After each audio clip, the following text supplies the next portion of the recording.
All right, so as I promised, I've got to change out my Wi-Fi card and add this M2 NVMe heatsink to the streaming system, which is the Ryzen 7 1700 system. So let's just go ahead and do this. It shouldn't take very long. It's pretty painless. I've been real happy with my current Wi-Fi card as far as speed and reliability are concerned. It's a TP-LINK, but as you can see, the antennas often get in the way of trying to plug things in. And so with this other card, I should achieve even faster speeds, hopefully maintain the same reliability. And this has an external antenna with magnets on it that we can just stick on the case or on the side. So let's just try it and see how it works. A little dusty in there. The power supply I've got in here, I thought this was a little weaker, but it's actually a 600. It is a CX though. For some reason I was thinking I still had a 430 in there, but 600 should be plenty of power for everything. I was a little concerned because I have a USB port that keeps connecting and disconnecting, and I don't know if it might be something going on with the card reader or something else going on with something plugged in. I haven't diagnosed it that far yet. It's all a matter of time. I'll get it figured out when I have time. In the meanwhile, you can see this card here. This is the 4-port capture card, HDMI 4-port card. That's a $900 card brought to you by a very generous viewer, Colin Hilton, and the GeForce GTX 1080. So let's go ahead and get the Wi-Fi card out of here.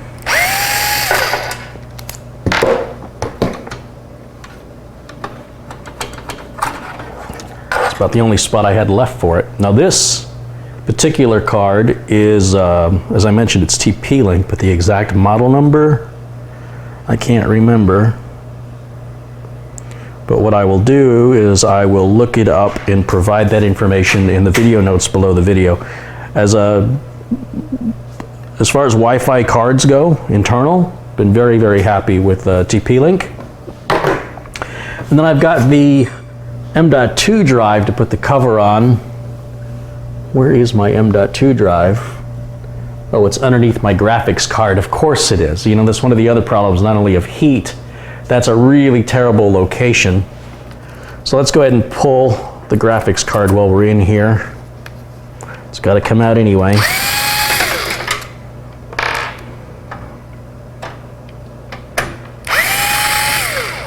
There we go. And then you got to make sure we hit the release lever all the way in the back.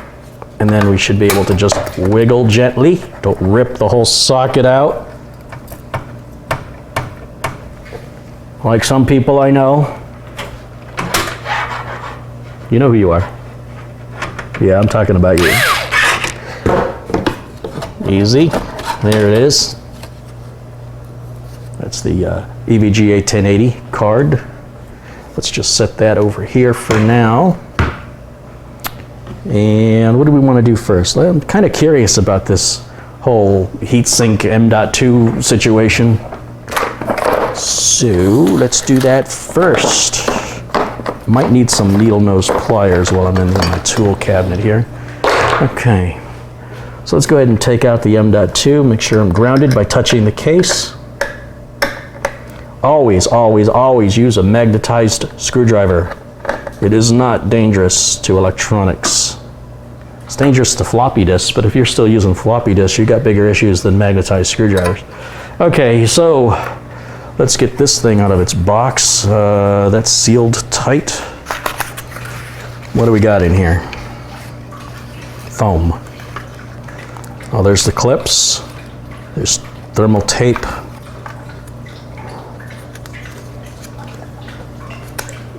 These are your instructions. Very useful. And then, of course, the heatsink itself. I think these sold for around $18 a piece. And from what I've read and the research I've done, you get about $18 worth of cooling out of them. So, I've seen some people struggle with the fitment of it.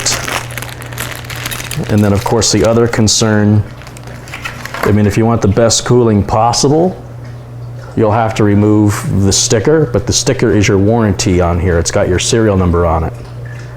So I suppose if you're really careful,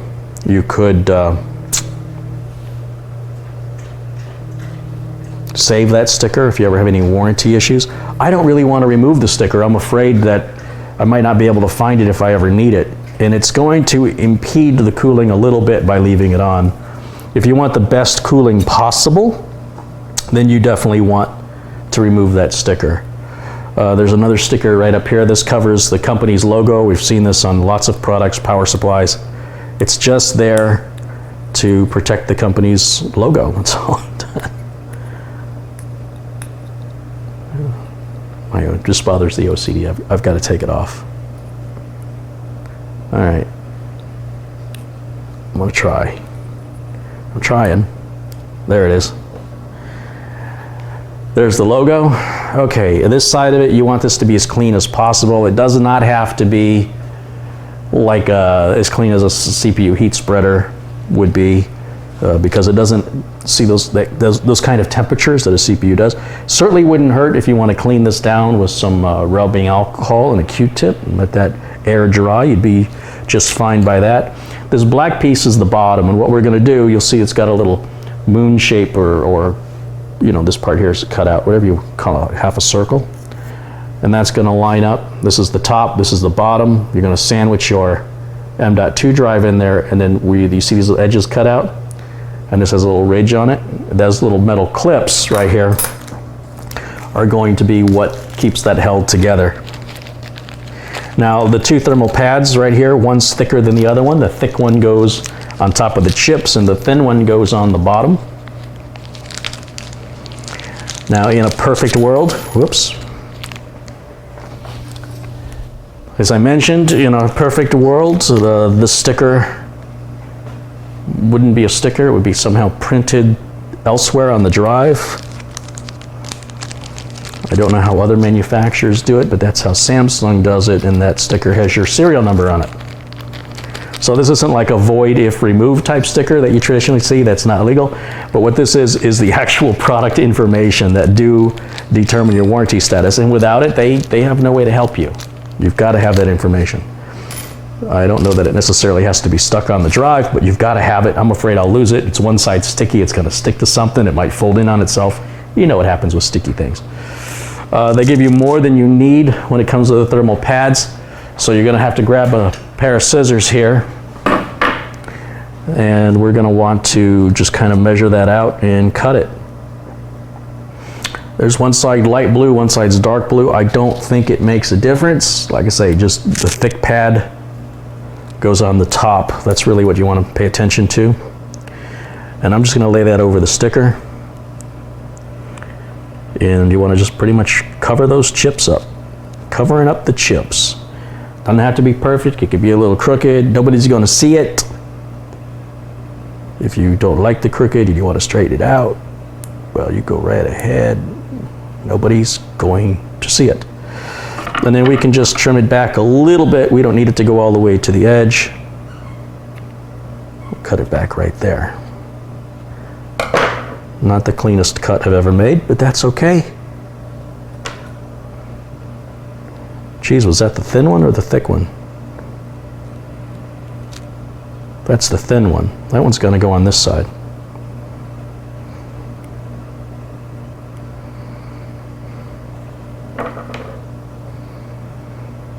Try to avoid making contact with the connector side. You don't want to get any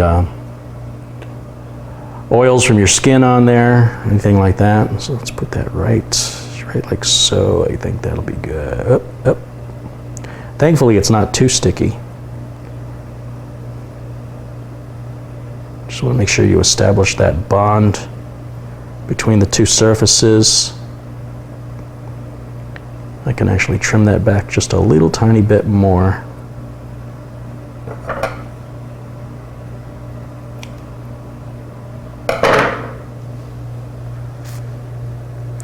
Now we can flip it over, and we can do that thicker side.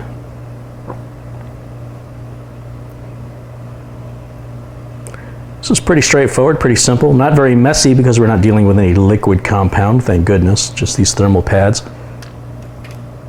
They have thermal pad solutions for CPUs, but I wouldn't use one. But again, this doesn't generate that kind of heat. we're going to go right about there, and then we'll bring this down right like so,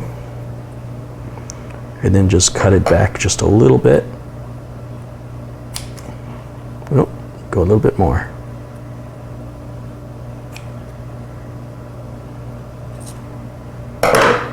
All right, so here's what we've got: front, back, and we're gonna then peel off this other tape, the blue tape on this side, on both sides,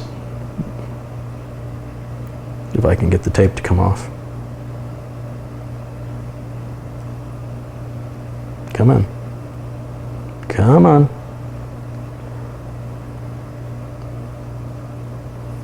Okay, there's one side.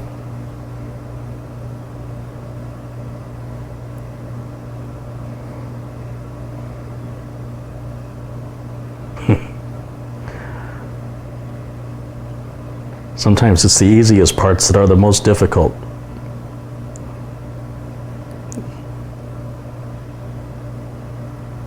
Come on now. Come on, there it goes. Okay. So bottom piece has no right side up. Just line it with the that part there that's rounded out. See that round part? See that round part? This is the top. Yeah, that's the top. This is the back. We want to go towards the back, and we want to line up that little round part right there.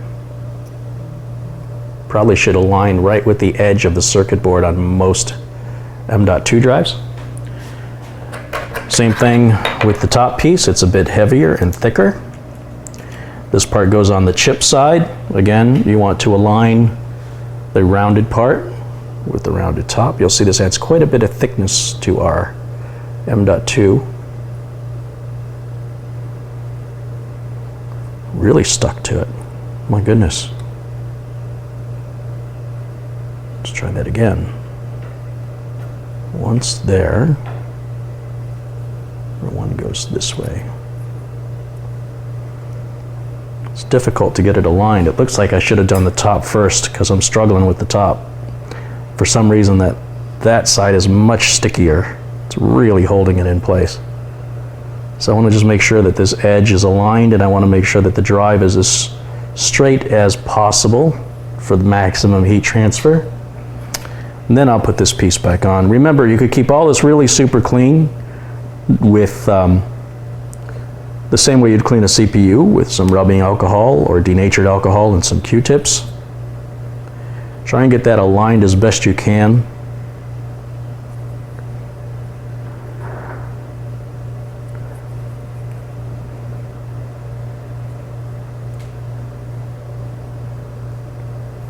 I'm looking, it actually looks like that circuit board needs to come down a little bit, or the screw's not going to line up properly, or potentially it's not going to line up. So let me just lower it just a little bit, maybe like that. Try and make sure that the edges stay aligned. Again, this top part is your critical part where the screw's got to be driven through. And you obviously have to have enough down here on the bottom to be able to plug it into the socket. Now I can place this on top. No, gotta go this way. Go this way. Actually, I had it turned around. Doesn't really matter. And then we'll go right there, like that. That should be good. All the way to the back. Yes, all that looks good. Now I'm going to grab these clips. Now this is the part, according to what I saw online, that everybody was complaining about. You've got to take this clip and bring it over like so, and then you've got to bend it. I'm going the wrong way. I just realized I gotta go this way. Dirty. This is why they make instructions, ladies and gentlemen. Instructions I have not read, because that wasn't going to reach the other way. There we go. That's better. And then I can just lift up on this just a little bit. Yeah, I didn't have to bend it anywhere near as far. And that really went on easy. It wasn't as difficult as some people online made it out to be, especially when you put it on the right direction. Remember, the strap goes under. Wow, classic carry. So once again, we're gonna put that on like so. So that whole side is gonna line up with that groove. Little groove right there. Just like this, line it up with the groove. And then just push it. Didn't even need tools. Now, this goes back in its socket like it was. Once again, I'm gonna have to temporarily block your view here so I can see. The rest of this is junk. I'll get rid of this. Let's do the Wi-Fi card next. This is a big box for a Wi-Fi card. Let's see what we got.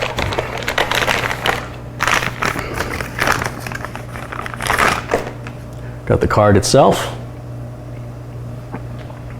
We can go ahead and just slap that in right now.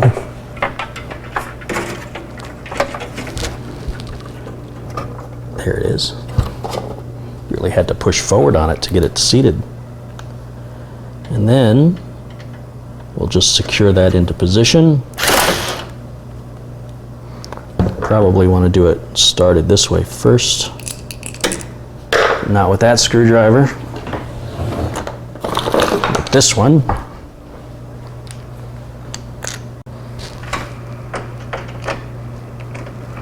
Make sure it gets started so it's straight, and then I can use the cordless driver to tighten that down. There we go, much better. There's our antenna ports there. All right, what else we got in here? We can go with, this is an interesting design. We can either take these antennas and just plug them straight on the back, which of course is going to get in my way again. Or we can use this plate that has magnets on it.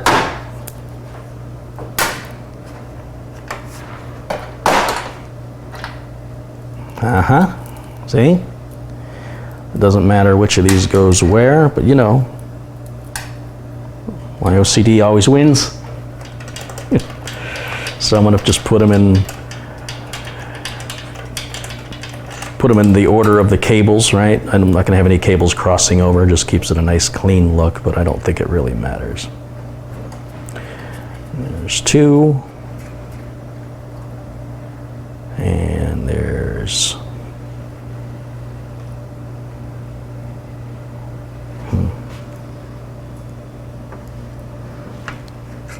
this one actually should go one over. Should be this one. Again, I don't think it matters. I'm just doing it for aesthetics, making it look pretty. Keeps my OCD happy. Put that one there. Put that one there.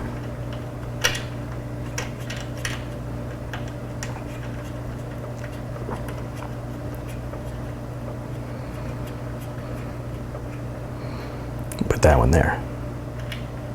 Now that gets those antennas out of my way, which is fantastic. And then, if I want, you know, I can stick this up here. That's fine too, as long as it's not in my way. And then just take these antennas and place them on each corner. It's a pretty straightforward install. I'm curious if this will get me faster speeds. Just keeping the antennas spaced the way they are, straight up, just the way they are, was going to be your optimal location. And now we can put the graphics card back in. So we're gonna just clear this off the counter. We'll grab that 1080, make sure that slot is in the open position. Line that bad boy up. Hear it lock into position. I'm gonna get one of these screws started by hand. Get the other one started by hand. There we go. And then just secure it down into position. Make sure your ports are accessible. Everything looks good.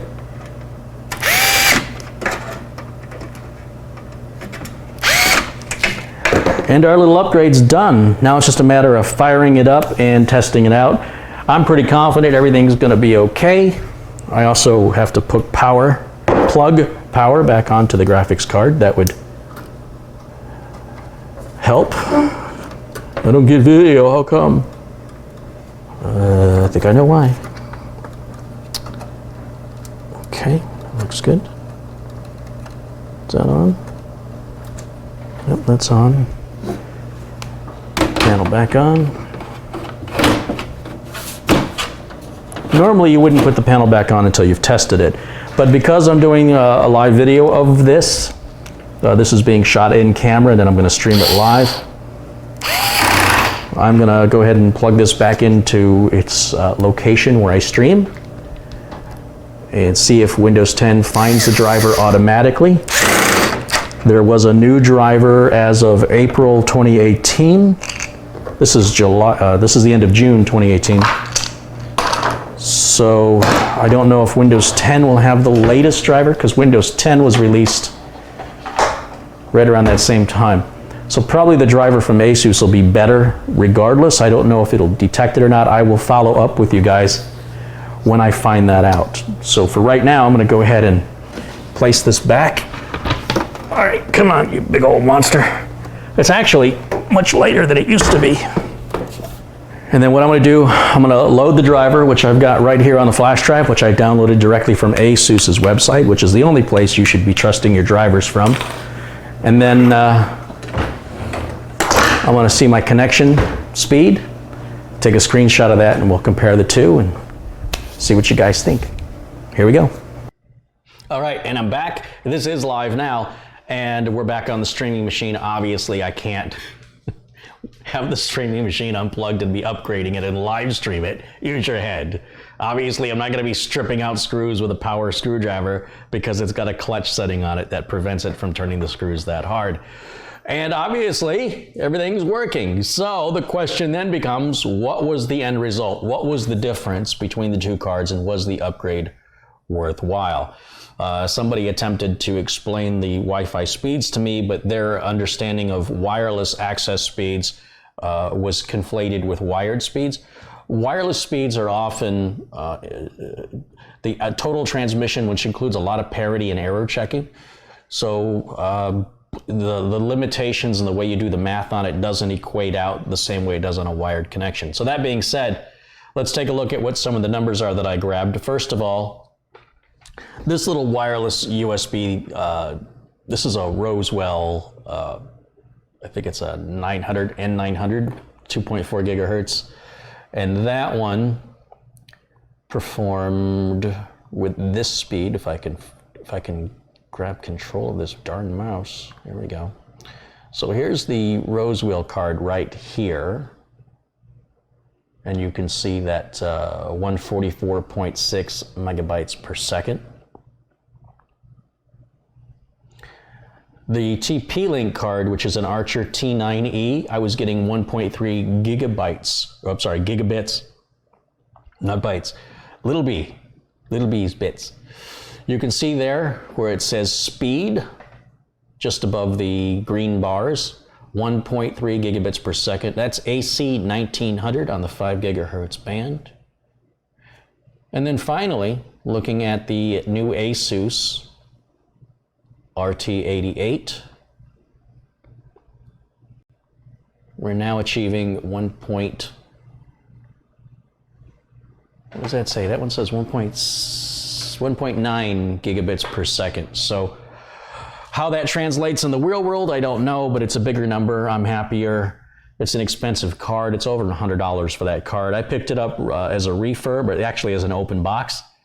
And I think it was $80 or $90. I think it was around $80. So for 80 bucks, yeah. The TP-LINK T9E Archer, still a good card. It's about half the price of the Asus card.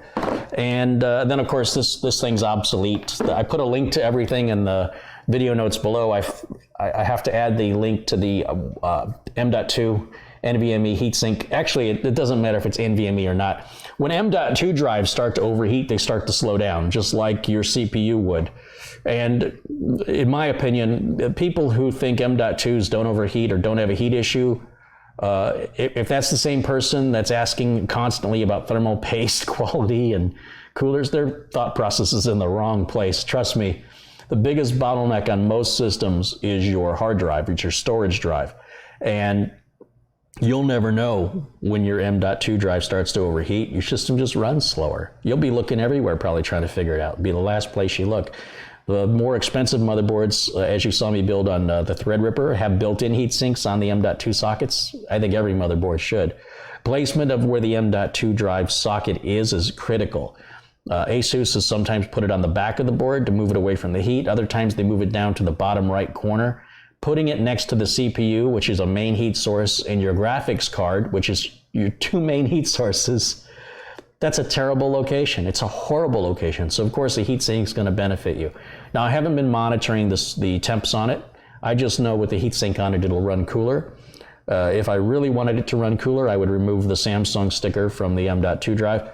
It doesn't matter. It's still better than it was. At least I would guess by at least 10 degrees Celsius, probably more than that. But in the meantime, it looks really cool. It's working fine. It doesn't hurt anything. And I think they're both worthwhile upgrades. The heatsink on the M.2 drive is only like $18. So you're not going to get a world of cooling for $18, but it does improve it a bit. If your M.2 drive never overheats, which you probably wouldn't know when it does anyway, but if it never does, it still doesn't hurt to have the heatsink. It's not going to make it run hotter. Like I said, it does look a lot better. The optimal solution, the one that looks most aesthetically pleasing, is buying a motherboard that has the heat sinks as part of the motherboard M.2 socket. And that's generally, you get what you pay for. More expensive motherboards tend to have that. Higher end motherboards. The cheaper motherboards aren't going to have it.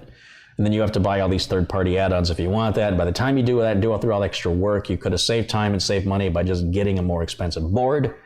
But I can only provide you the information. What decisions you make, all I can do is just prepare you for what expectations you should have realistically when you're deciding what parts to build with.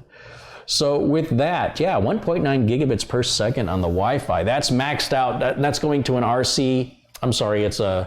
my Wi-Fi router is an Asus AC88U. And the Wi-Fi adapter you just saw me install is called an Asus AC88. That's right here with the box. Big box, little card. The card also comes with a little end plate, so if you have a slimline system that's not this deep, then you can change that back plate out for a shorter one. Most people don't have that problem, but just so you know, that's in the box with it. Again, I downloaded the latest drivers from Asus directly from their website, put it on the flash drive. Windows 10 did not auto-detect it. Drivers were required, but it's been peachy keen. Whenever I broadcast live, I always broadcast on a wired connection. So even though I am on the streaming computer with the Wi-Fi adapter installed and tested, I'm not currently utilizing it right now. When I go offline and I'm not broadcasting, that's when I go wireless. I can move the computer around to where I need it when I'm doing editing and whatnot. So this wasn't a critical, important upgrade. It was one more out of curiosity, and the price was right because open boxes come and go. You get one where you have an opportunity to. You can look on Amazon. You have to go to right below the URL when you log into Amazon. It'll say today's deals. If you click on that, then click on another set of options come and you have to really look for it, called warehouse deals. And a lot of the warehouse deals that Amazon sells are just that. They're dented boxes where there's no damage to the product and nothing missing. Or sometimes it's an ordered item. Person ordered the wrong item and sent it back, but they don't sell it as new anymore. Some of those warehouse deals, you're basically getting a brand new product for a discounted price. You might want to watch for that. This one I picked up at Newegg, and Newegg has open box deals, but Newegg is always very cautious about warning you that everything may not be in the box, and you get what you get. And this is troubling if you're going to order a motherboard and it doesn't come with a back plate. Usually the open boxes have it, but Newegg won't guarantee it's in the box. So be aware of that. At least with Amazon, you'd still be able to return it. With Newegg, it's sort of like, I don't know if they would allow the return or not. They might charge you a restocking fee and you still have to pay shipping back. because they alerted you, hey man, we're just guaranteeing the main product is in the box, nothing else. So bear that in mind. And vendors have different policies. Sometimes saving you money costs you money. Think about that. And what else? What else? Somebody bought a Windows license key for $12. Very good. You participated in a theft. You're now accomplice to a theft. Good for you. Brag about it. When somebody steals from you, don't expect any sympathy from me. You cannot buy a legal Windows product key for under $50. It's not possible. Not even as an, well, potentially as an OEM seller. But Microsoft Office and Windows from these websites, they're all illegal keys. So be aware of that. You're participating in theft. You are an accomplice in theft. If it's worth it to you to save a few bucks when somebody steals from you, obviously it was worth it to them. You know, if it's fine with me. I'm not the police. I don't care what you do. But you did not buy a legal key for $12. All right. So did anybody have any questions for me? Any questions?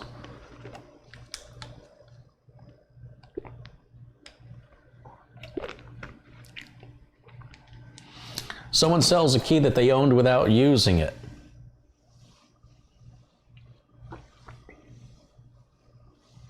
I've never seen anybody sell a key that they bought and didn't use. Not a retail key, no. Nope. Never experienced that in my life. Some people sell recycled keys where they're sending a computer for dismantling and recycling, and they take the product key to reuse it. That's against Microsoft terms of service. It certainly may have worked in previous versions of Windows operating systems, but it will not work in Windows 10. Generally, a lot of these keys are MSDN keys. You usually have 2 to 3 days to use the key, after which it becomes invalidated. And then if you ever need to reinstall the software, the key will never work again. Sometimes the keys are reported as stolen over time. This may or may not affect you. For the most part, from people I know that have purchased stolen keys, if they activate, they generally stay activated. But if they ever have to reinstall, like Microsoft Office, you have to buy another stolen key again. Usually the stolen keys come with these conditions. You must activate within a certain period of time. You can only do it once. This is all preparing you for buying a stolen key. A real Windows key you can activate with no limitation. Obviously, if Microsoft determines it's been stolen, there's a lot of activations. They're going to blacklist the key. But yeah, when somebody sells a key they stole, they can sell it for 50 cents or $12 or 30 or whatever they sell it for is all profit. If you participate in that, you're an accomplice to theft. It's fine. That's all I'm saying. Carrie, you use the Asus router and not the ISPs. I would never use a router from an ISP. Never, never, never. Oh no. ISP is going to sell you the cheapest junk they can sell you to make as much profit as possible. I don't even buy my modem from my ISP. I want a better modem than they provide. I want a better router than they provide. Now, for most average home users, that stuff is more than adequate. But if you're a power user, you wouldn't do that.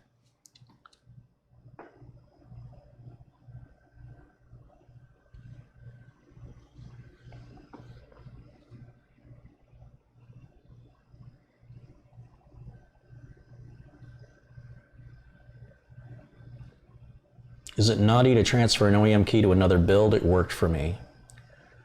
You know, it depends on why you're doing it. According to Windows licensing agreement, if your system motherboard failed, you can transfer the key to a new motherboard. But if what you did is you upgrade and then you use the excuse that your motherboard failed, Microsoft will approve it, but you've lied in order to manipulate getting around the key. Now, I'm not here to enforce Microsoft's terms of service, and what Microsoft does with regards to their terms of service it isn't necessarily legal until it's challenged in court by somebody. It's unlikely you or anybody watching this video has the means by which to take Microsoft to court and challenge the ruling of their terms of service and legality of it. European nation, Europe has actually tasked Microsoft with that on numerous occasions. Not so much here in the US. However, many times the end user license agreement and TOS are not legally binding when they are challenged. Sometimes they are, but not usually.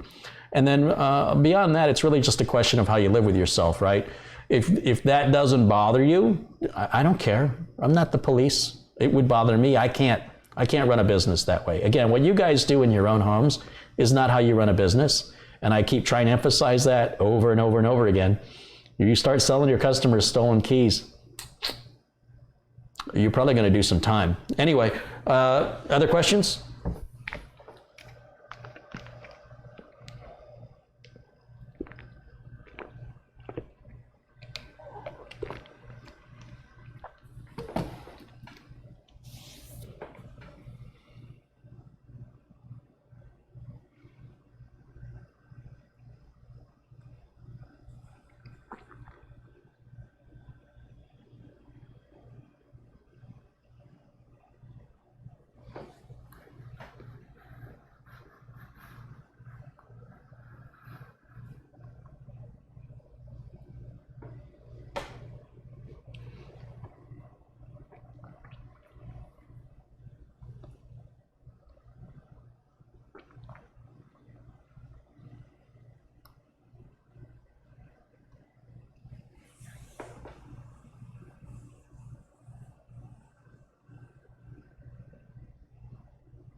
Do I use tablets? I am not a consumer, I'm a creator. Consumers use tablets, creators use computers.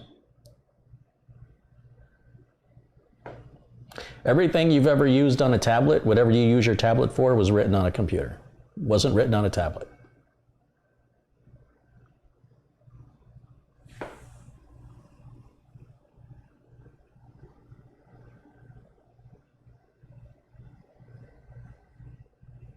I'm running DDR3. Is going to DDR4 worth it for video editing and rendering? Well, you just can't go to DDR4. You'd have to go to a completely different chipset, different CPU, different motherboard, and different RAM. And all those combined together, depending on what you've got and what you're buying, may or may not, depending on the kind of videos you make, the software that you use, all of those are factors. So the answer is it might or it might not, depending on your particular situation.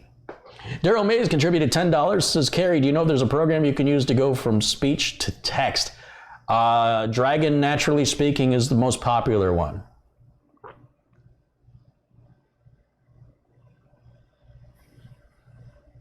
Thank you for your contribution, by the way.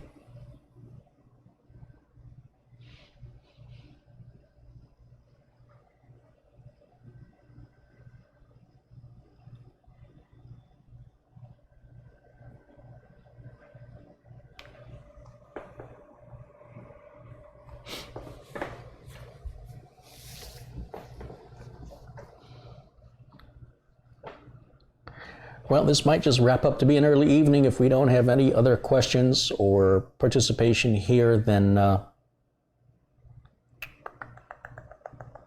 we might just wrap it up.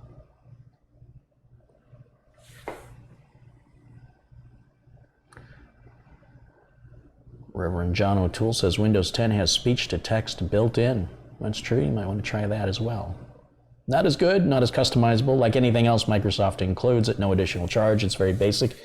But again, depending on what your needs are, you might want to check that out.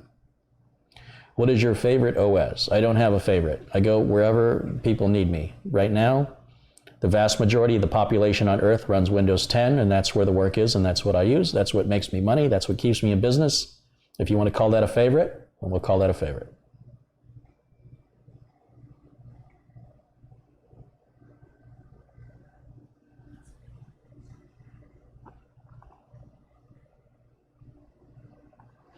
So, any other questions? What do you think of the RT AC88U? This is the one I use. It's what I use, so I like it. Are you happy with the Threadripper build? I haven't gotten a chance to really sit down and use it. So I'm not unhappy, and I'm not happy. I mean, I'm happy with how it all worked, how it all went together, and how it all works together, and the way it sounds. Sometimes it gets a little loud, but I'm really pushing it. But overall, until I sit down and actually start using it for work, I don't really have any opinion one way or the other just yet. Is there a new build soon? No, nothing's coming soon. No. Did I have a great birthday? Yes, I had a fantastic birthday. Thank you for asking.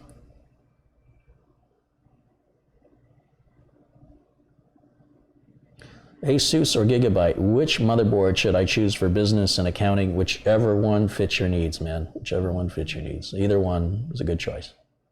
Is there a version of Windows coming in the future? Every 8 months, there is a new version of Windows 10. So we'll have a fall update and a spring update every year until the end of time, until Microsoft policy changes. Will you do more videos for Newegg if they wanted you? Probably not. Any good crock pot recipes? I'm not a crock pot cooker. My wife is. She'll do roasts and things like that. She probably has some recipes, but me, no. What is your next video on? What will you be using for target practice? It's too hot to go out shooting now, and it's a big fire hazard out there anyway. I got a lot of stuff in editing, stuff that got started, never finished, stuff you guys have seen beginnings of, the build with my dad, the compilation of the scammers video, the funny bits, trying to put just the funny bits together, the review of the bamboo keyboard and mouse that I had. I'm trying to get all the bits of that pieced together. Those are the next few coming out. There's still a whole half of a series with Mike replacing an engine in a Subaru Forester. That all has to go through editing. These, I really need to set some time aside to just sit down and edit. It's mind-numbing work, but I have to do it. So those will probably be the next videos you see. Unless a customer repair comes in, that might take priority over these projects. And if that customer allows me to film it. You know, what you want to see is what you have to participate with. If you don't participate, you get what you get. You get what other people participate. You know, what other people allow me to film. When people allow me to film a build, when people allow me to film a repair. So if you want to see a build or repair, provide it, or sit idly by and enjoy whatever content can be made given the circumstances that I'm under as a real working tech. The work you see is all real. Did you order a new keyboard and mouse? I did. They're not scheduled to arrive until Monday or Tuesday. So I thought maybe they might arrive today, but no. And yeah, so that'll be next week. Did anyone attempt to edit your drunk support yet? Somebody started, but they never finished. I get a lot of that. I get a lot of people who think I'm going to do this, and then when they slap together something, and you can tell it's slapped together. I'm like, this isn't good enough. You need to change this. You need to change that. You need to change this. And then some people, when they go that far, they do stick with it and make the changes. But this last go around, I think the person gave up. I haven't heard from them in a long time. What do you do for the 4th of July? I don't do anything for 4th of July. I have fireworks right outside my front door, so I don't have to really go anywhere. I just hang out.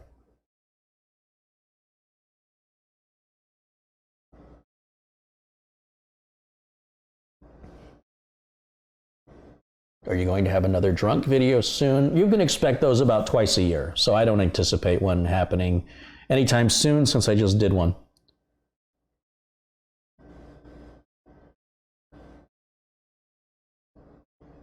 I want to remind you guys that the Discord server is up and running, and if you guys want to chat or talk, voice to each other, it's always on 24/7. You're always welcome in there, and support one another, be nice to one another, or leave. Or you get kicked out. I mean, you know, one way or the other. Just treat people the way you want to be treated.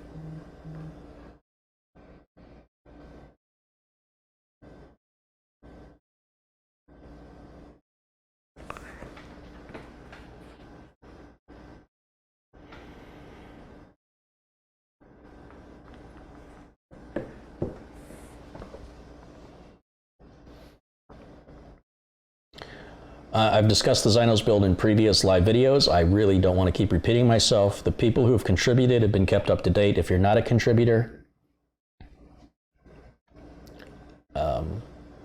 it's really getting on my nerves.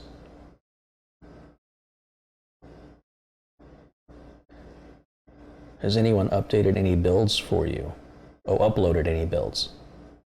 You know, I got an email from somebody earlier today, now that you mention it, and they shared their story with me along with some photographs. I was going to share that with you tonight, but I just haven't had time to prep it. It has to go into the server, and the pictures have to be downloaded and moved, and sources have to be created in OBS.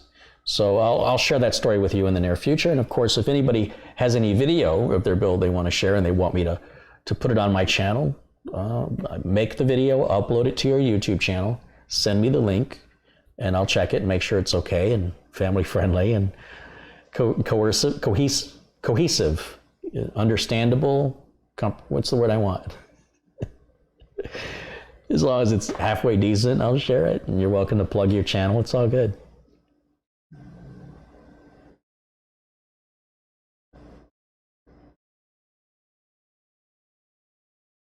Do you have any knowledge of the new NVIDIA graphics card? Nobody has any knowledge of the new NVIDIA. It doesn't exist. Anything you hear is rumors. What camera equipment do you use? I've got Canon G10, G20, no. Canon G10, G30, and G40, and a couple other smaller Canon HD cameras, and Sony microphone, Rosewill tripods, forget who makes the tripod head, Manfrotto tripod heads, yeah.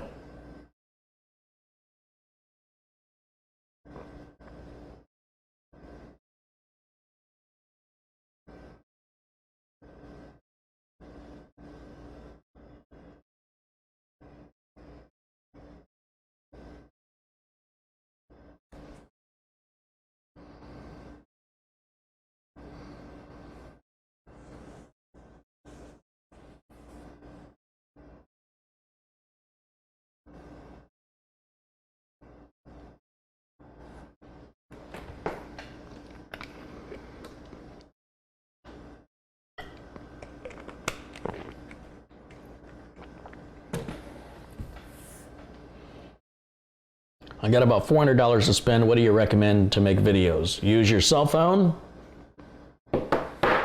and transfer the videos to something you can edit in on a computer. Like CyberLink Power Director is a pretty inexpensive program. Edit your videos, render your videos, and post your videos. You can do that basically for the cost of the software, and a cell phone that's been made in the last 4 or 5 years has good enough video quality. Each one of my cameras costs $1,200 a piece. So,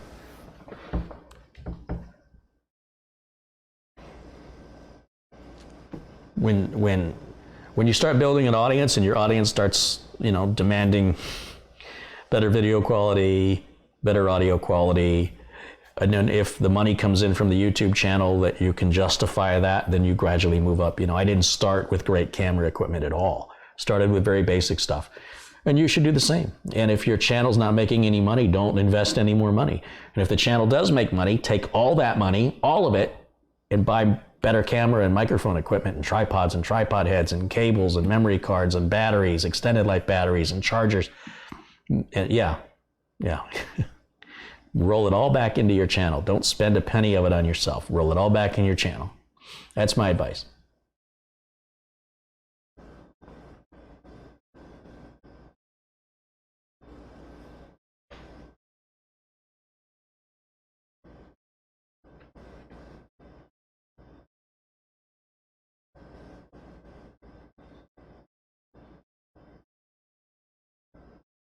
What's my opinion on Macs? I don't have an opinion about Macs. Fun fact, in UK, Windows 10 Home costs about 120 pounds, and Office 365 costs about 80 quid. Quid and pounds are the same thing, like dollars and bucks, which totals up to 200 pounds, and that's all from the Microsoft Store. Yeah.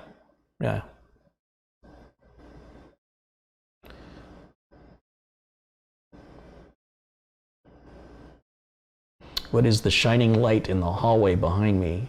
So over there, that's the sun. There's a tree blowing, and it's having that effect with the sun coming through the window.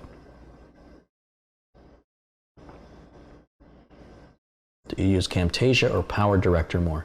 If you see a lot of screen captures in pre-recorded videos, that's generally Camtasia. I use PowerDirector far more because what I'm doing, I'm on camera. And Camtasia, I find very difficult to edit live footage. But I find PowerDirector very difficult to edit screen capture footage. So I'll use the Camtasia software to get my zoom ins and stuff so it's crystal clear on screen captures. And I export that out as a video file, which then gets imported into PowerDirector and then injected into my live video, just like any other source video that I'm editing. So it's a little bit of a lengthy process, but that's what I found works for me for the way I understand it and what looks best to me.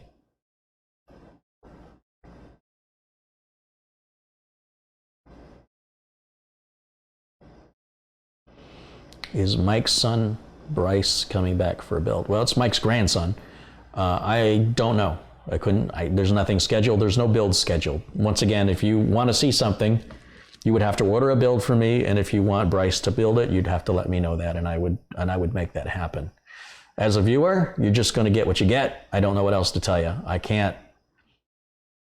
I'm not a tech enthusiast channel. I'm a real tech doing real work, and I turn the camera on to show you the difference between a real tech and a tech enthusiast. So like I said, if you guys want to see anything in particular, you'll have to provide that or be a customer of mine.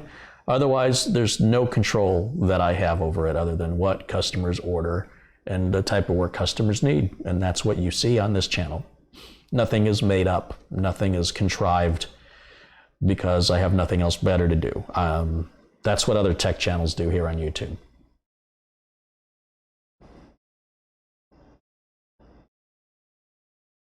What's the update on Linda? There's no update on Linda. Linda is completely ignoring me. They basically punched me in the face, caused damage, and I said, you had no business punching me, and they said, okay, we won't punch you anymore. Problem solved. I said, no, the problem's not solved. You caused damage. I want to know why you did it. I want to know what you're going to do to reassure me it won't happen again. They go, problem's resolved. That's it.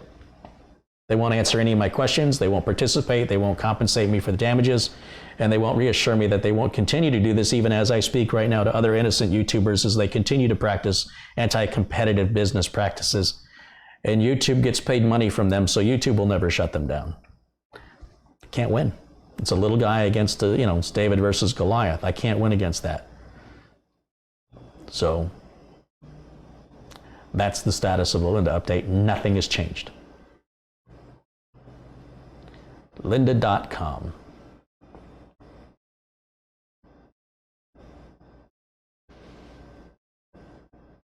Joseph says, keep up the good work. Thank you, Joseph. There's a great resource for PowerDirector called PowerDirector University is the name of the channel. And guy does that channel. I don't know if he's officially affiliated with PowerDirector or he's just an enthusiast, but either way, it's got great tutorials. It's free to watch, of course, like all YouTube videos, most YouTube videos. Isn't Linda part of or owned by Microsoft? Linda's is owned by LinkedIn. LinkedIn is owned by Microsoft. Yeah. Ruzmir says hello from Bosnia. Hello and welcome.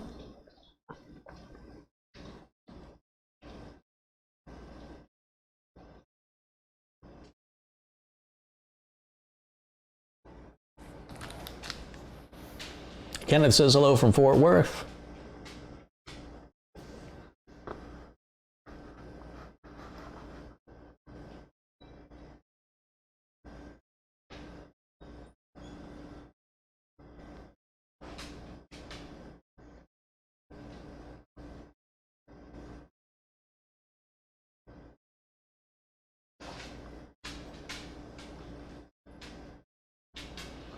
John says hello from Northeast Thailand. Hey, John, welcome in.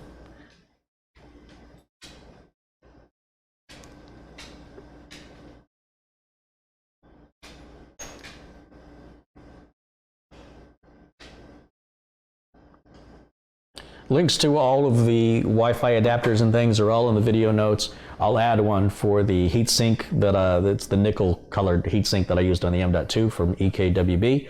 And then finally, Of course, there's a link for Discord if you guys want to jump in there and chat with each other. It's always on 24/7. Whether I'm live or not, it's always happening. So if you want advice on a build or you need some technical support, that's a resource for you to go to. And, you know, hopefully make some friends in the process.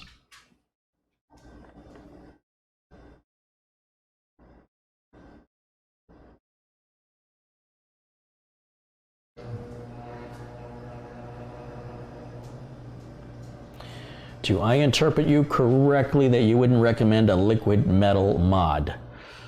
Once again, if you're going to pay me to do something like that, I will gladly show it. I've never ever had a paying customer ever request that. So we start blurring that line, you guys. It's not really a line that needs to be blurred. Hobbyists and enthusiasts versus running a business. Two very, very different things. And to the untrained eye, they look the same. And again, that's why I've created this channel. If you're thinking of becoming a computer tech because you like modding computers, chances are you're never going to find a job modding computers unless you create that job yourself and build custom modded computers, and good luck finding people to buy them. So whatever customers want to pay for, I'm open to. Whatever somebody wants to do because, I don't know, they're poisoning their mind with this information of needless nonsense that's totally impractical and foolish, go ahead, knock yourselves out. But I don't waste my time with stuff like that. I got a business to run.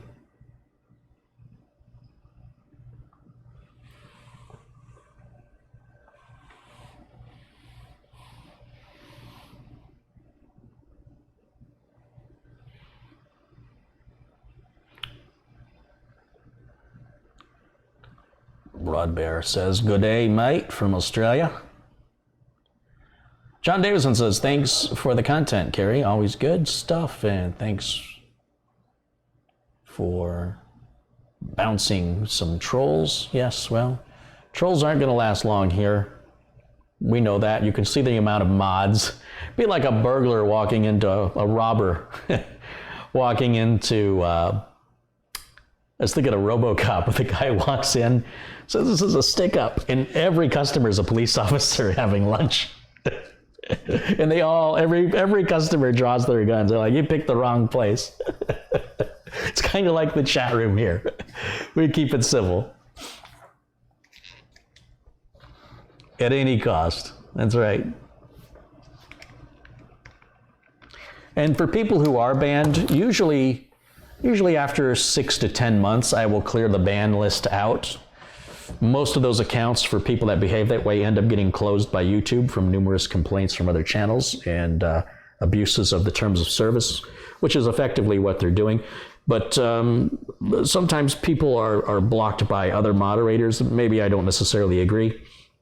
But regardless, I just cleared it out. So it's going to be a while. If you got blocked within the last couple days, you're going to be on that block list at least 6 months.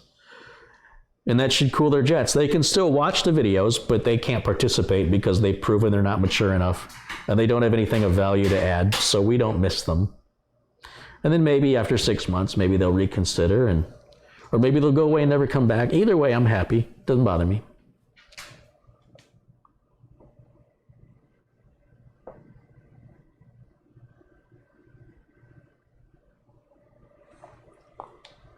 Eddie says hello from Philly. Hi, Eddie. Looks like Mike Smith and I may be doing a tech that's on Tuesday, July 3rd. I think we're going to schedule that in the evening, and hopefully that won't change. So it'll be good. It's been a while. Do you think all-in-one liquid coolers just burn out, or it's because they get gummed up after 4 years? No, the pumps just burn out. It's just normal. Carrie, you look stressed, man. Hope you're doing okay. That's my resting stress face. That's what I have. I have resting stress face. I'm not stressed at all. I feel good. Can the trolls pay to be unblocked? Yeah, I suppose if somebody who, well, first of all, let's be clear. If they paid, they wouldn't be a troll. I've never had anybody who's contributed financially become a troll. It's just never happened. The trolls are all people that take content for free. That's why I've mentioned if I sold every video for 10 cents in order to make it available to watch, even that would reduce the trolls probably by 99.99999%. There's unlikely there would be a troll that would pay 10 cents to troll me and tell me what a horrible person I am. So, if a troll were to contribute, they really wouldn't be a troll anymore. And of course, they would be unblocked. But I guarantee if they did it again, they'd be blocked again. And if they paid again, I'd unblock them again. And we'll keep going around and around until they get it figured out. Absolutely, they can pay. Trolls don't pay. Let's be clear. Trolls never pay.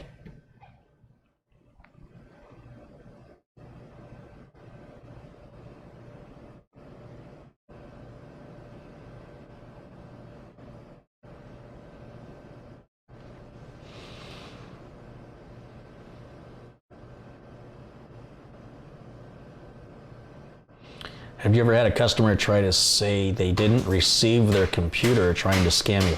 Every computer I send requires an adult signature upon delivery. So, and I work very closely with my customers. It's not as though they just place an order online. We talk, we're usually on the phone for at least 2 hours on the initial consultation. There'll be phone call follow-ups and sometimes questions that have to be asked about the configuration of the PC that may come up during the build process. Sometimes you've seen videos where I've had to stop the build, consult with the customer, and come back and then continue the build afterwards. That's often edited all together, but I've kept it in. And then the customers, of course, have to sign an adult signature at that address that it's being shipped to. And after that, it's not my problem. The box will never be left by the front door. It ain't having it. So no, that's never happened because it'd be pointless.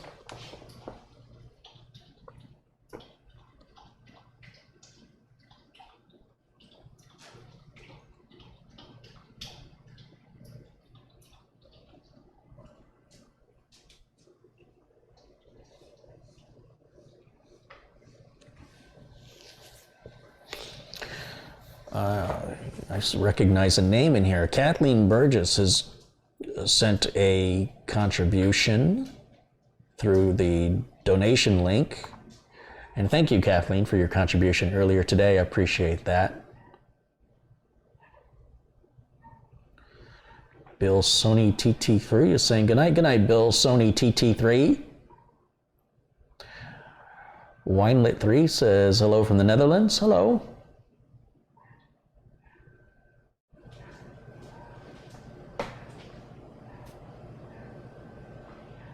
Gary's another Aussie saying hello.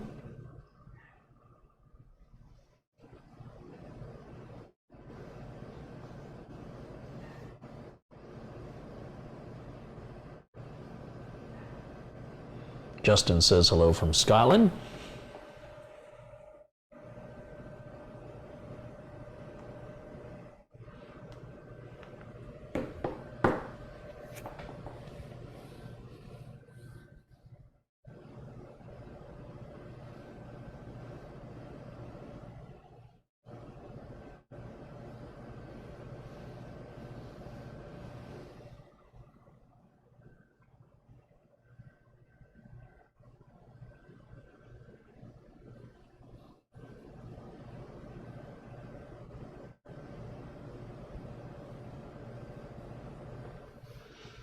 Carrie, Ozzy Osbourne or Alice Cooper? Alice Cooper lives here in the Phoenix area, but he only sings one song I like called School's Out Forever. Ozzy, on the other hand, sings a number of songs I like, so I got to go with Ozzy all day long on that one. But, you know, if Alice Cooper knocked on my door, I'd invite him in and tell him I'm not worthy. That's a Wayne's World reference for those of you who remember the early 90s.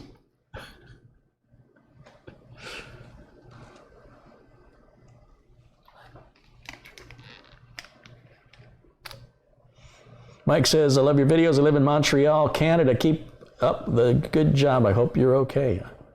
Thank you.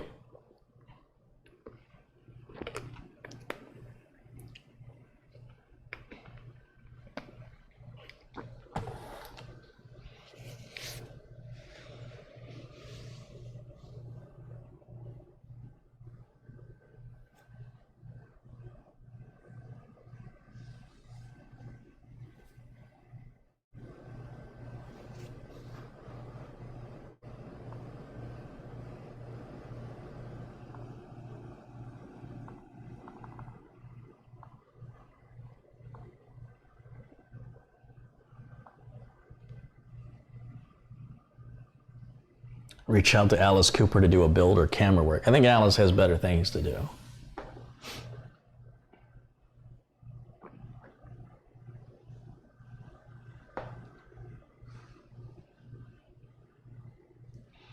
Thoughts on Intel's move to 4 and 6 core mobile CPUs? Until software starts taking advantage of those cores, it's pointless. You know, you can have all the cores in the world, but if your software is only using 2 cores on average, you're not going to see any performance difference. It's a marketing technique. It's a, you know, they sort of hit this gigahertz speed limit and they can't seem to surpass it without having severe heat issues. So they add more cores. That's the game, the core game. But unless you have specific applications that take advantage of more than 2 cores, it's probably like having a 1,000 horsepower car that you never take over 30 miles an hour. That's my thoughts on it.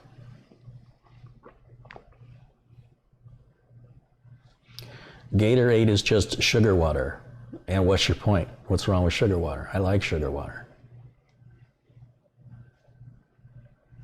Have you ever met any famous people? Oh, I've met lots and lots of famous people, sure. Would you build a computer for Ozzy? I'd build a computer for anybody who pays me. Are you a beer drinker? I have a beer from time to time.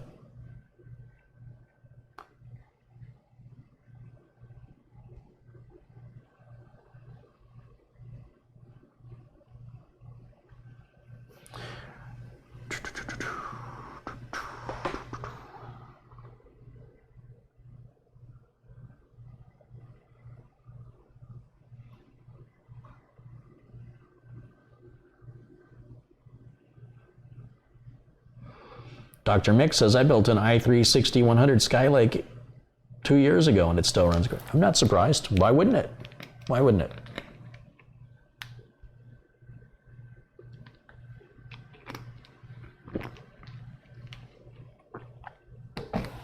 Four cores seems to be the de facto standard nowadays.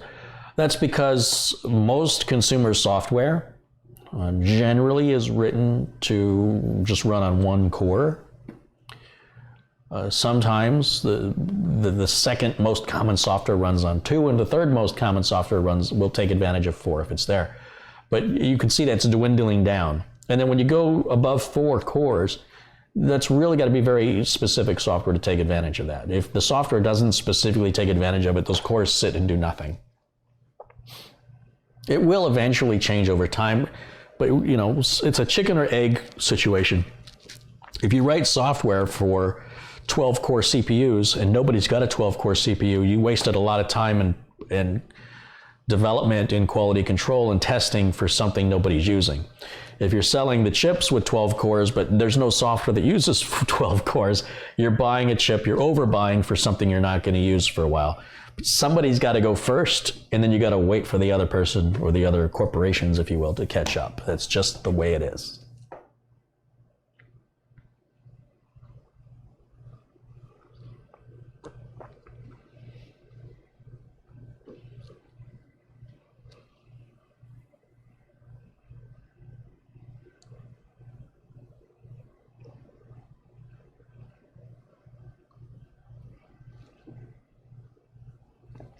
Back in your day, did you read Dr. Jerry Pornell's column in Byte?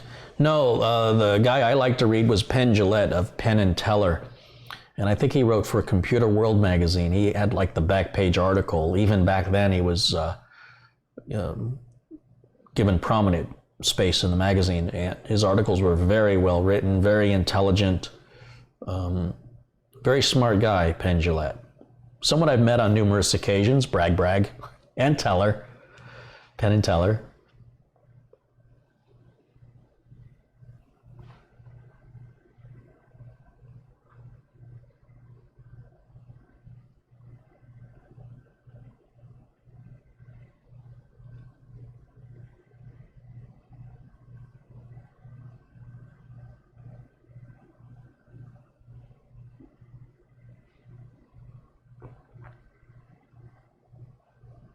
More cores equals more better. Well, I mean, the marketing companies would sure like you to believe that. It'd be like if you went into, let's say this was a restaurant and you sat down at the table and I just filled the entire table up with food and gave you the bill, and you're like, how am I going to eat all this? I'm not that hungry. It's not my problem. This is what we're selling. This is all yours. What you don't eat, you can throw away, or you can ignore it. It'll go bad. Or you can stick it in the freezer and reheat it over the next 6 months. Don't care. So the marketing company's job is to manipulate you. Some of you they've manipulated quite well. But ultimately, you should know how many cores the software you depend on actually utilizes before spending your hard-earned money. But some people don't care. They just have that more is better mentality. These are not the millionaire types. These are not people that save a lot of money. These are people who like to spend. That's okay. Life is short. Enjoy it, whatever. But the practicality of it, remember, this is a real tech channel. What we do here is practical. If 6 cores is the least you can get, which eventually will be the case, then you won't have a choice. But by then, hopefully by then, software will actually utilize the 6 cores. So in any event, there is software out now that does utilize multiple cores, but it's usually very niche software, very specialized software. Everyday consumers and hobbyists, which the vast majority of my viewers are, wouldn't know the difference.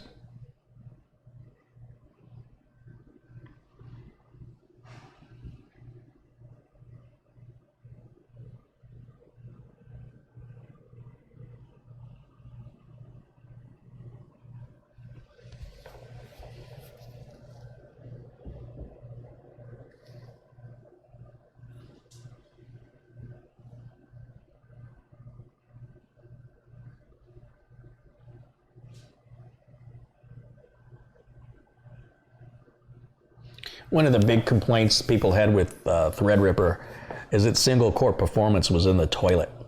Now, AMD has addressed this with Ryzen 2. The single core performance is much better.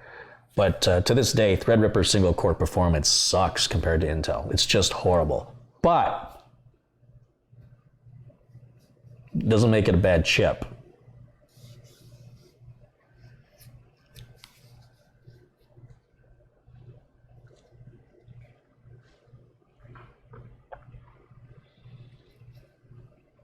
Is cache size better than more cores? Absolutely. Cache size, predictive, what's it called? All that's going to have an actual impact on your performance of the computer. Whereas numerous cores probably won't have an impact unless, like I said, you have specialty software that takes advantage of more than 4 cores. Most software doesn't even take advantage of 2, so. Are there any programs at all that can take advantage of Threadripper? Sure, of course. But again, they're specialty programs, often industry specific. Maybe Adobe Premiere, I don't know, AutoCAD, things like that would take advantage of it potentially. And of course, custom written software in an enterprise meaning a business, a corporation, a big multi-million-dollar conglomerate can develop software for in-house use for their employees. And much of that is written as needed.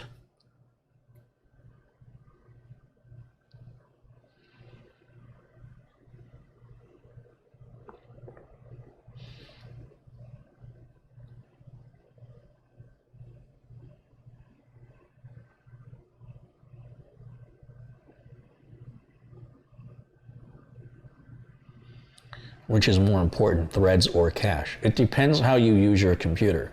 For most people watching my videos, your home users, cache is going to be best for you. For people in an industry-specific, intense computing atmosphere, then cores are more important. So if you're at home, chances are you will benefit from more cache. If you're at the workplace, it's not a decision you get to make. It's done for you by the IT department. Do I get more calls about software or hardware problems? That's a good question. A lot of times when I get calls, it's no way to know if it's software or hardware until I diagnose it. Obviously, when somebody calls me because they've been scammed, they realize they've been scammed and there's damage to the computer, that's software. If there's a virus or malware, pop-ups, a lot of times the computer's running slow, that's all software. However, sometimes when the computer's running slow, not only is it software, but you look in there, they're 4 gigs of RAM instead of 8. They're on a 5400 RPM. We change that out to a solid state drive. So sometimes it's a little of both. You know, we want to improve the speed of the computer. It's one thing to free up hard drive space and remove programs from starting up at Windows startup that aren't absolutely necessary, and removing adware and just removing unused programs, updating drivers that can all improve performance, but it's usually maybe like that. And when you want to see that more significant performance upgrades, we bump up the RAM. If they've got less than 8 gigs, we bump them to 8. If they approve that and the laptop or the desktop can handle it, depending on the age. And then of course, moving to the solid state drive is probably the single biggest improvement in performance you can make to any desktop or laptop computer. Just that single replacement of that one storage device can make a computer feel like a brand new computer, like multiples. Like not just like it was when it was new, but like 3 or 4 times better than when it was new. It's that significant of an improvement on many machines. And the beauty is, even if you put this brand new SSD in an old machine and you think, well, what a waste of money, not really, because you can always take that SSD back out when you buy a new machine and put it in your new machine, or just slap a USB adapter on it and use it as an external storage. You don't even need to buy an enclosure for it if you don't want to.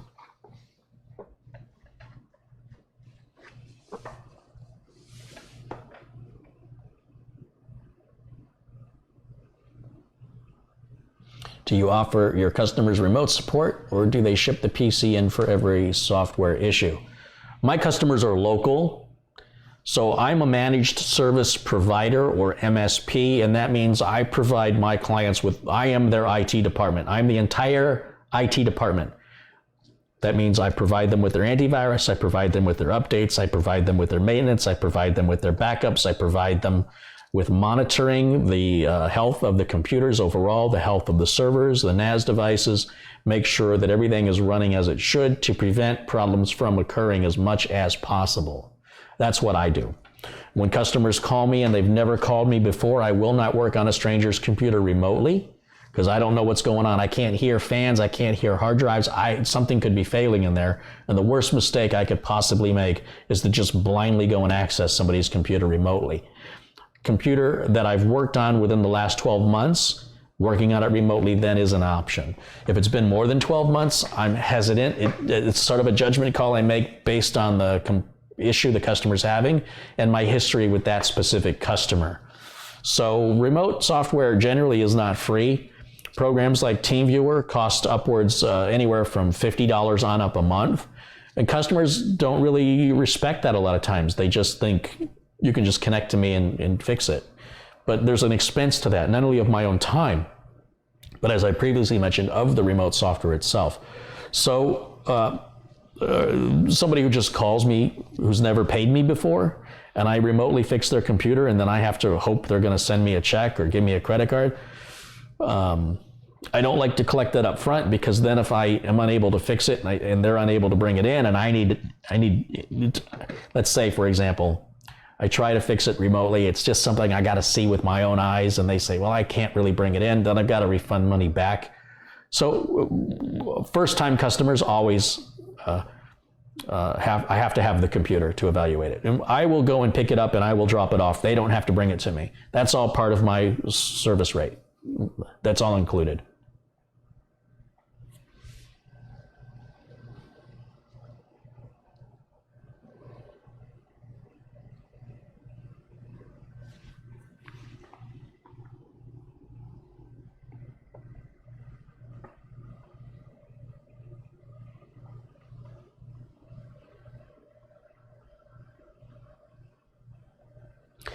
The memory limitations on 32-bit computers, whether they're Linux or Mac, or it's all the same.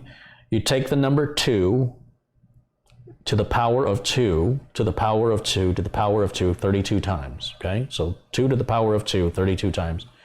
That's your maximum memory limitation. So when you take 64, if you take 2 to the power of 2 to the power of 2 64 times, you'll see it's a much bigger number at the end of that. So the 32-bit issue with RAM limitation is severe. It's pretty severe by today's standards, for sure. Nobody, in my opinion, should be running 32-bit. The last 32-bit operating system was Windows XP, and there was a 64-bit version of it, but it wasn't very widely supported driver-wise, so it might as well have not have existed. Nobody should be running Windows XP anymore. If you're in an industry that requires it for some proprietary reason, then you have an IT department that secures it. But for everyday folks, like I say, the folks typically that watch my channel, you're just asking for your identity to be stolen. And that's your business. If you want your identity stolen, go ahead. I don't care. But I wouldn't do it.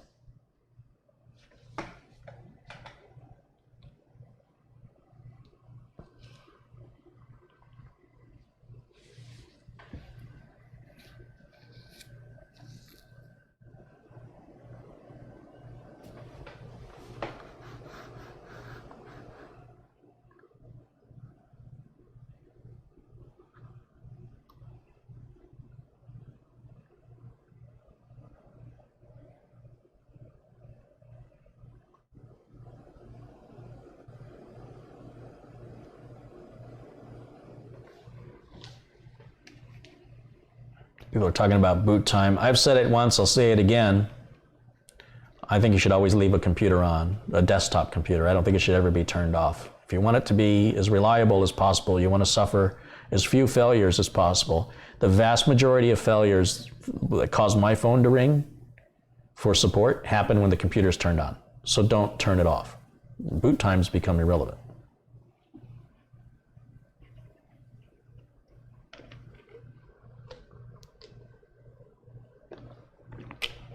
Generally, I don't put the computer to sleep or hibernate. I just set the monitor to turn off after, whatever the user time period whatever time period that the user wants.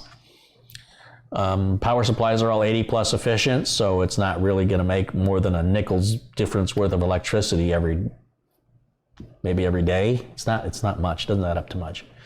Versus the cost of a repair plus the cost of downtime. But that's for my customers that pay me. That's the advice they get. You guys, you don't pay me, so do whatever you want. Remember, when you're held accountable for somebody's machine and it's your life that gets hung out to dry when things don't work and you're made to look bad and you have to stop all your plans to go address a problem, you'll understand a lot better my perspective. When you're not held responsible for anybody's machine but your own, do what you want. You go online and you ask people, what do you think of this and what do you think of that? It doesn't matter what anybody thinks. It's your machine. You do what you want.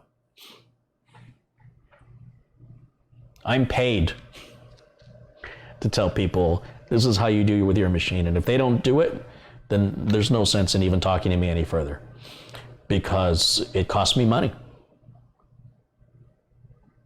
That's what a managed service provider does. A managed service provider provides a service generally at a flat rate that says, I'm going to take care of this for you for this much money a month. But if you start making my job harder because you won't listen to what I'm telling you, then we either go back to hourly. But the problem with hourly is if you got a customer that's fine, I'll keep writing you checks, and they're monopolizing your time and you don't have time for any other customers. Then that customer's got you. And they can tell you what to do, and they can even dictate how much they're going to pay you because you're stuck now. You have put all your eggs in that one basket. Best not to go there. When a customer demands that much from me, I recommend they hire somebody part-time or full-time because I'm no longer the right fit for their needs. I'm the kind of guy, I want to be invisible to you. You pay me, you never see me. And if you don't have any downtime, you don't have any crashes, you don't have any lost data, I'm doing my job. That's all you need to know.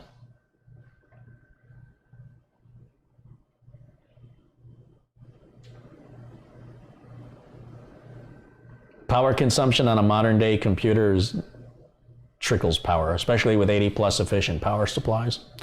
Yeah, the cost of the power versus the cost of the repair and the downtime are not even comparable. You're looking at dollars versus hundreds or thousands. Like I say, maybe a nickel a day to run a computer. It's just, Somebody says, well, they just want your view. They don't just want my view, they're setting me up. When you have a YouTube channel and you put yourself on a public forum, there are people, they set you up to argue with you, to challenge you. And so it's best to avoid that because I'm not getting paid. I simply will answer questions to the best of my ability with the condition that you're not paying me for it, I'm not responsible for you or what you do, and you can do whatever you want. Because otherwise people then want to challenge, or they're looking for me they're looking to misinterpret or take out of context what I say. I don't find that enjoyable. It lacks sincerity. If somebody really wanted my opinion, they wouldn't challenge me. I would just answer it and they would say thank you, and that would be the end of the discussion. Whether they agree with it or they disagree with it is irrelevant. They're the ones who asked me, I didn't ask them. So like I say, some people, when they ask, they make it out like, I'm a little puppy, could you help me? And then you help them and then they bite your hand. Be very careful of that online.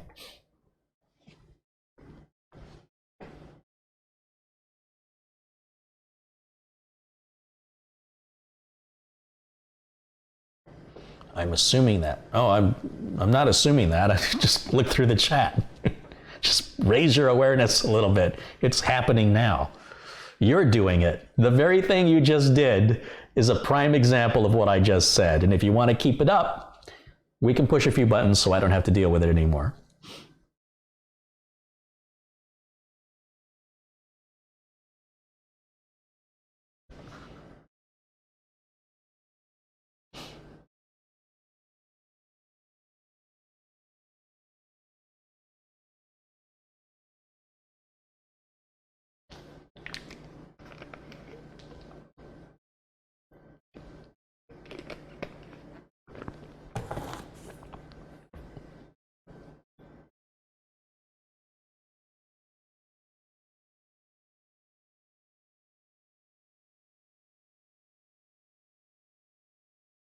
Jay says, hello, hi Jay, welcome into the chat.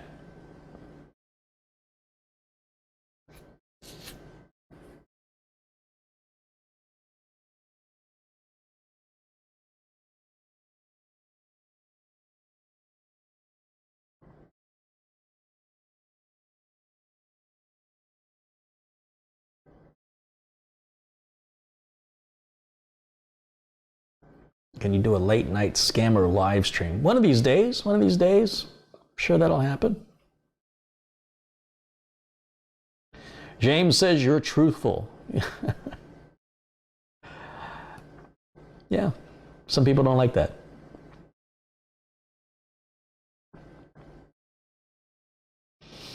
John, wow, we're popular in Australia today. Maybe because the time difference.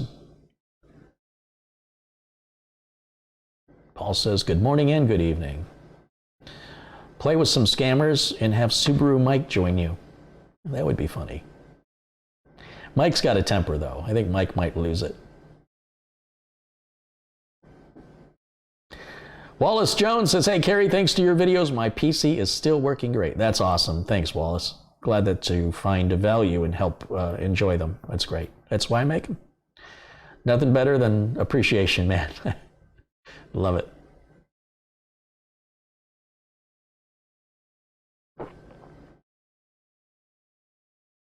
Gary Sidsworth says, hey, Carrie, keep up the awesome videos. Thank you, Gary.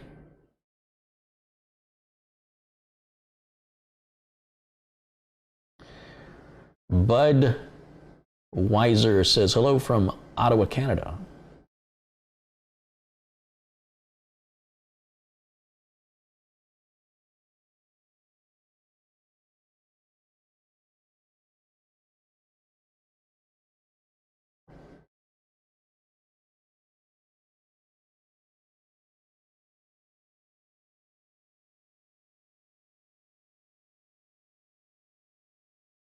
What computer did you own in the 1980s? I have a whole video on that. It's called How I Got Started. Let's see if I can give you a link to that. If you guys have never seen this video, it's a very important video. And I can't stress that enough.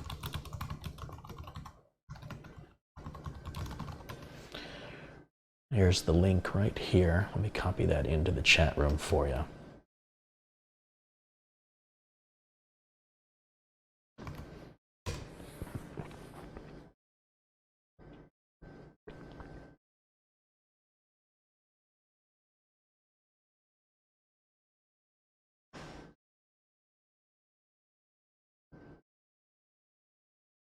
Someone's asking if I watch the World Cup. I don't watch sports. I'm a computer nerd. I don't.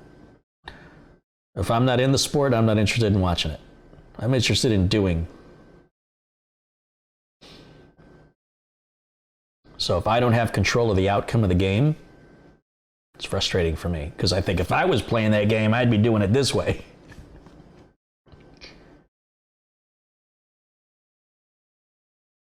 Patrick saw the How I Got Started video. He says, I love that video. It was very informative on who you are. Thanks, Patrick. It was wasn't my intent when I made the video for it to get that personal, but I think it's an important discussion.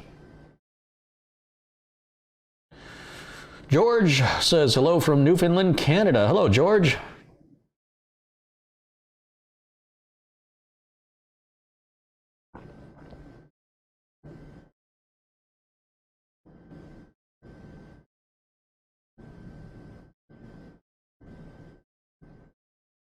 If they had a Super Bowl for computers, you'd be watching it. Yeah, this is true. This is true. What do you think of the Intel i9? I think that if you're somebody that could utilize all the cores of an i9, it's a great solution for you. And if you're not, which is the vast majority of consumers, people that watch my videos, it's more than you need. So for the right tool, for the right job. If you have the job that requires that tool, it's a great tool. If you have the tool and have no use for it, you just have money burning a hole in your pocket, nothing else better to do with it, knock yourself out. There's nothing wrong with it, but it is a specific chip for a specific purpose, and if you're not using it for those purposes, you don't need it.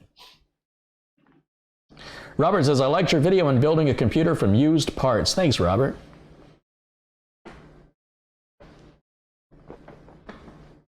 Robot Wars, is that a sport for you? I've been watching BattleBots. I've been enjoying BattleBots. I don't know why I haven't watched it before. I really like how they put it together. If there was a place I could go locally to to be an audience or to be involved in any way, I would be all into that. Oh yeah.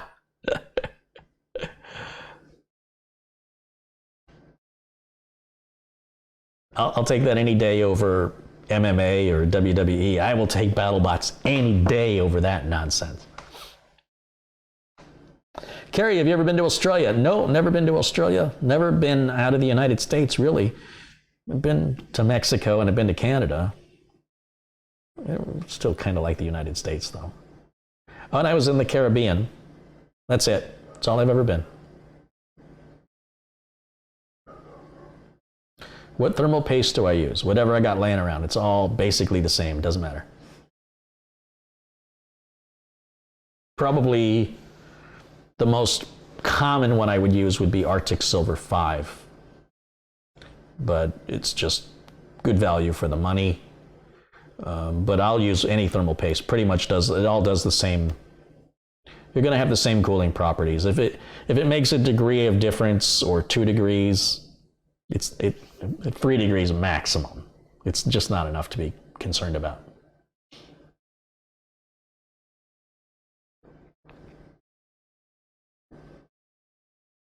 People who are watching Carrie don't need an i9. Well, I don't know if they need it or not, but generally people who need it know they need it. If you have to ask, you don't need it. Sort of like somebody going, how much does this car cost? If you got to ask, you can't afford it.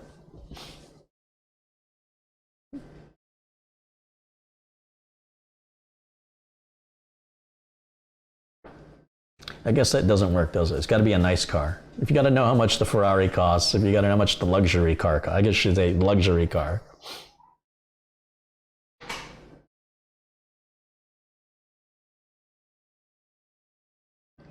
If you had to build a robot for BattleBot, what would you use to battle? I would have to really think about it, because you got to think about a design that protects your wheels.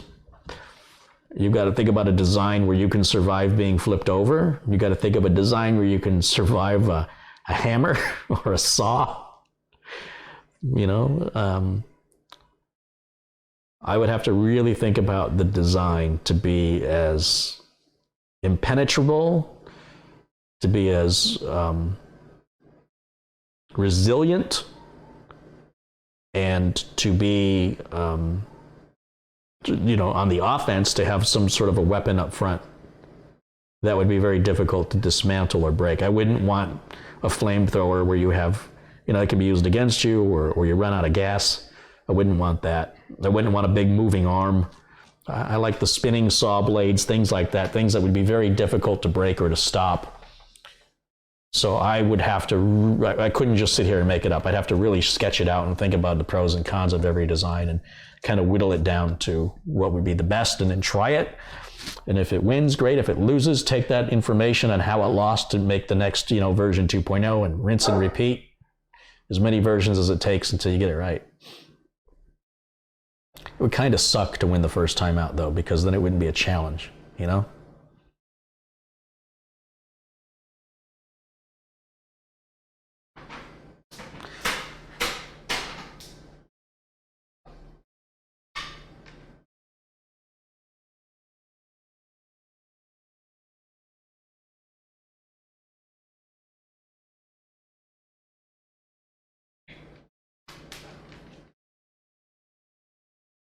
Use an electromagnetic pulse? That's cheating. No, it's got to be brute force. You've got to physically disable the other part. Just doing that's cheating. There's no win there. Come on.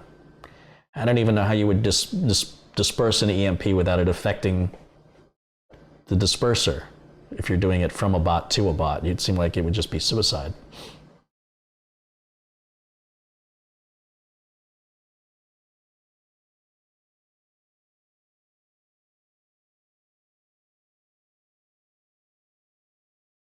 Would be boring to watch, that's for sure.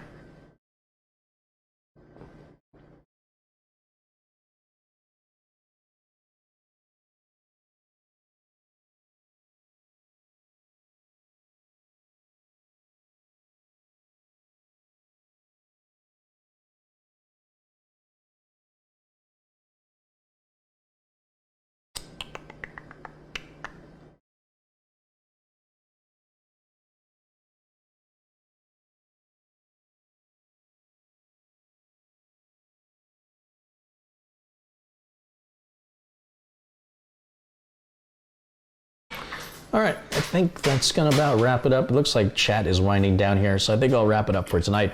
And remember, the Discord server will be, it's always up and running for you guys if you wanna jump into it. And maybe I'll start another live stream after this and just broadcast out the Discord server for anybody who wants to, you know, might be people that are just kind of throwing their nose up at the idea, but maybe when they see it, maybe they'll wanna jump in. So I think I'll set that up now. So you'll see another live feed notification coming out. I'm losing too much light. It's very dark in here right now anyway. So thank everybody. Thank you to everybody who's joined me tonight. Thanks for all your contributions. Thanks to all my moderators for keeping it civil. And what is the Discord? You just click the link in the video notes. The link for Discord is in there. It's a place where you can you don't have to install any software. You just go in there and you can chat just like you're chatting now in the chat room with other PC enthusiasts. You can ask for help in there if you want, tech support, build advice. It's all in there. Or just hang out with people that are like-minded and enjoy PCs as you do. It's always on 24/7. And like I said, I think I'm going to fire this bad boy up, hook it up on Discord, feed it into the capture card, and just create a feed tonight of live monitoring. I'm going to turn the audio off on it because I don't know what you people are going to say on the microphone. I'm not that brave, but I'll let you type whatever you want. It'll get broadcast out through the YouTube channel. How about that? And if you guys are watching it and you want to participate, you just click the link and join in. Thanks again for watching. I'll see you all again very, very soon. Until then, bye for now.